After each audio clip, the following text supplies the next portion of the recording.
Hey guys, how's it going? And welcome to an Unconventional Geek episode. I forgot what I think we're on episode 7. No, 6. We're on episode 6, part 2, season 0. And today I am here continuing up the conversation with Ramen Witch. And if you haven't checked out part 1, then just go back one more episode and you will find part 1. It is a wonderful episode. But let's just jump into the second part. And I'll talk to you guys afterwards. What made you decide to bring tarot cards into your Sunday streams, or what made you do that? Like, bring that type of stuff. Obviously, it's part of your life, so I am assuming you wanted to bring it into your community and get your community kind of like a little bit more closer to you. Yeah, so to be honest, so tarot is something that I've always been interested in, and guess the best way to describe it is that I actually wasn't doing much tarot whenever I decided to bring it into my stream. It was something that I had cards. I'd always been really curious about them. I'd always been really interested in tarot, and I had done like readings on myself, like occasionally over the years. But it was more that it was something that I personally wanted to get back into.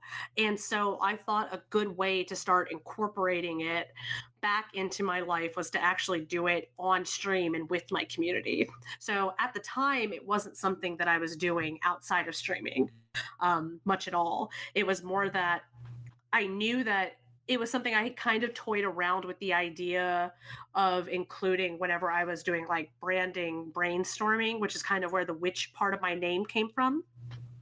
Yeah. But ultimately, I figured that part of so this is less about the tarot and more about me as a person, but I personally have the tendency to get really, really into something. Like I want to learn how to do something new. I want to learn how to craft or do tarot readings or do natal charts or bake or whatever.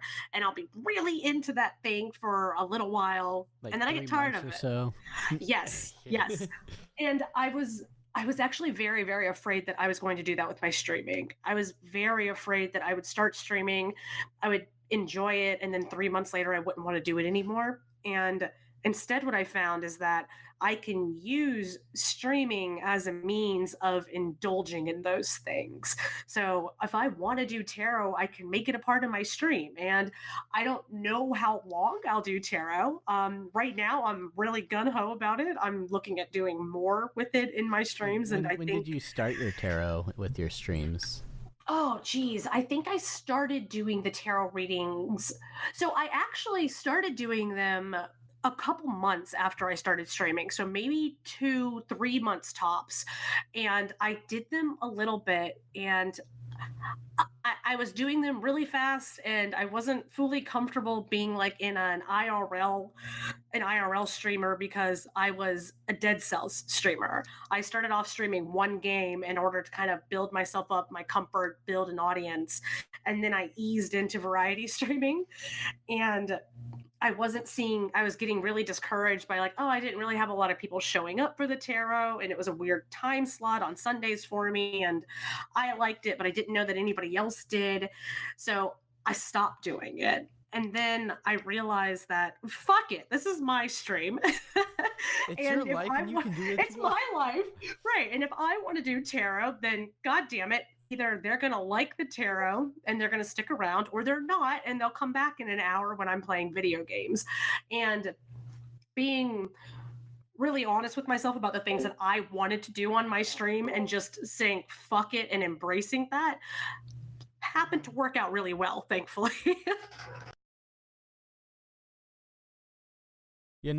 I think it's kind of cool that you do that. However, I do more variety type things, and I think I've done like one just chatting streams, but they're so daunting. They are. It's like, because you're so used to doing something else. Like if there aren't many people in your chat, you're used to being able to just like, play the game. But then when you're chatting, you're just like, what? Do I just talk? I feel weird. I just talk like, to the oh, camera. what do I do? Okay, so well, I take that back. Talking to a camera is not hard for me. It just takes me a while to get used to it. Like when I used to vlog for almost a year straight. Oh, wow. You know, some inconsistencies, maybe 6 months straight, and then sparsely. But I know that when I started talking to a camera, I would talk for like a minute sometimes to the camera in the morning before I even like actually started, just to get myself like warmed up into it. And then like, Right. so just in being a streamer and just chatting it, I feel like I should have sat down and like prepared and done like Figaro and like, you know, all those mouth exercises and warmed up. And shoot, also, if you're going to go into just chatting, make sure you have like a gallon of water sitting next to you because your mouth Oh will my get God, dry. yes. Or if you're going to play like a visual novel or a game where you decide suddenly, I'm going to try voice acting. Oh yeah, those are fun though. I mean, you It's get to fun, add but voices ooh. to. Yeah, it takes a lot out of you. When I'm And streaming how do with, you like- remember the voices? I don't know. They're different every stream. Oh well, see, that's the thing. I try to do those small indie games when I decide to do the voice acting. So That's fair. That's fair. Franbo took me about 3 streams, and some of the characters sounded the same every stream, and a lot of them I was like, I do not remember.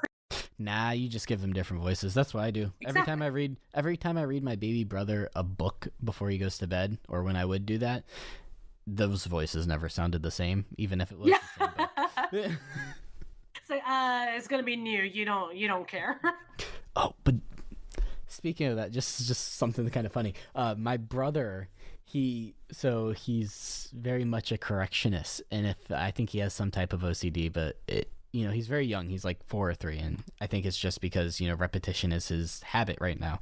And so if I messed up on like the wording of a book, so if I like said like, instead of the quick brown fox, if I said the brown fox was quickly jumping over the fence, because I do restructure sentences when I like read them and then say them. Same. So he would be like, that's not how it goes. I'm like, shush, you're supposed to be like 3. You're not supposed to know that. Like, to be fair, at 4, he could just be pretentious because that's how I was at 4. oh gosh. I was like, that's not what it says. That's secretly what drove me to move all the way. Oh my God. No, I'm just kidding. I'm just kidding. Please tell him that story when he's like 16 or 17. Oh, no, when he's 12, he's getting that story. You drove me out of this house. I'm just gonna go to him one day, like crying, fake crying. I'm gonna drop some eye drops in me. I was like, it's all your fault. I was never perfect enough for you. Oh God, yeah. Let me just add therapy to my brothers. That. I mean, that's what older siblings are for. My brother can't really watch horror movies because of me. Oh gosh. Look, it's not the horror movie that he doesn't like. It's anything popping out at him. My brother doesn't do jump scares, and it took me like years to realize. Movies. That's all horror movies right nowadays. Which is why my brother didn't watch horror, and it took years for me. He probably knew before I did, but it took years for us to realize it's because I used to go and hide in his fucking room and wait for him to come into it so I could come screaming out of his closet or from under his bed or some shit. That was awful. Oh my gosh. That's hilarious. That's older siblings for you.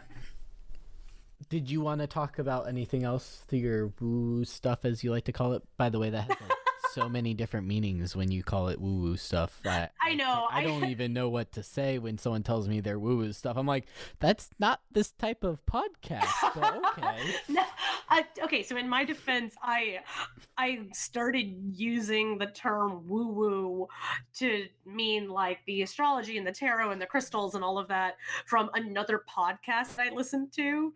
And every... Is it called the woo-woo zone? No, it's called the Being Boss podcast for entrepreneurs and self-starters, like small businesses and stuff. No, I just sorry. Woo. I'm still getting over woo. Like the it's woo. It's 2 woos. I'm now considering creating a podcast called the Woo Zone. Please do, and then it can go into all kinds of wild shit. I don't even know what are you talking about. Encompass. You're the co-host. Oh, cool, great. Then we're gonna start with your natal chart. Oh gosh. Anyway, so did you want to talk about that? You said Nate. Wait, what did you say? Did you say native or natal? I said natal. I said natal Okay, chart. I heard naval. So, No. That's a natal or birth chart. It's but high level. A natal chart is taking the exact time of your birth and where oh you yeah, were born, I and saw it's the something plotting about of the that. stars in the sky and like where everything falls in your houses and the planets and all of that at the time of your birth.